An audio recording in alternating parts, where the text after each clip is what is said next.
معزز سامعین کرام، السلام علیکم ورحمۃ اللہ وبرکاتہ۔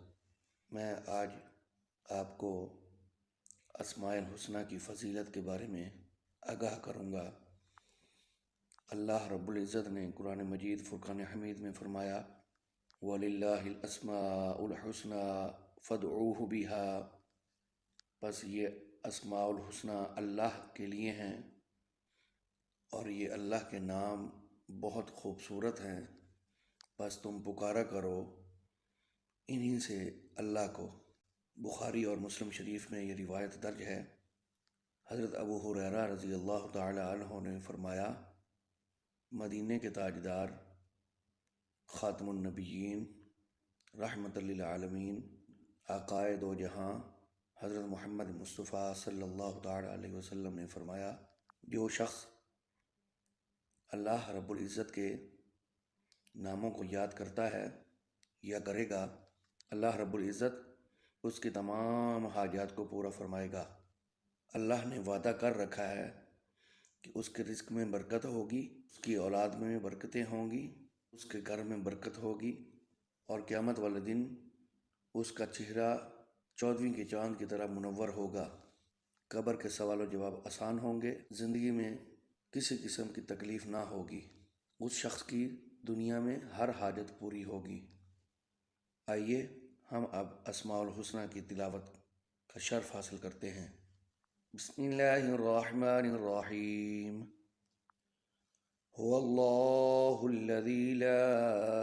الہ الا هو الرحمن الرحیم،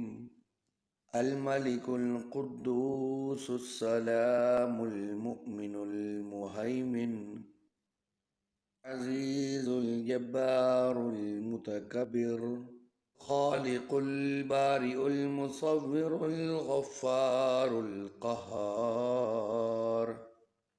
الوهاب الرزاق الفتاح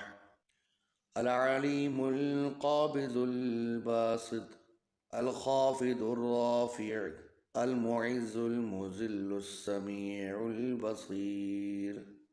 الحكم العدل اللطيف الخبير الحليم العظيم الغفور الشكور العلي الكبير الحفيظ المقيت الحسيب الجليل الكريم الرقيب المجيب الواسع الحكيم الودود المجيد الباعث الشهيد الحق الوكيل القوي المتين الولي الحميد المحصي المبدع المعيد المحيي المميت الحي القيوم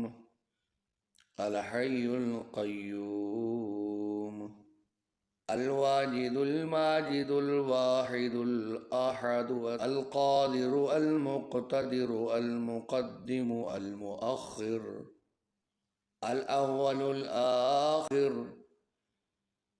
الظاهر الباطن الوالي والمتعالي البر التواب المنتقم العفو الرؤوف مالك الملك ذو الجلال والإكرام المقسط الجامع الغني المغني المانع الضار النافع النور الهادي البديع الباقي الوارث الرشيد الصبور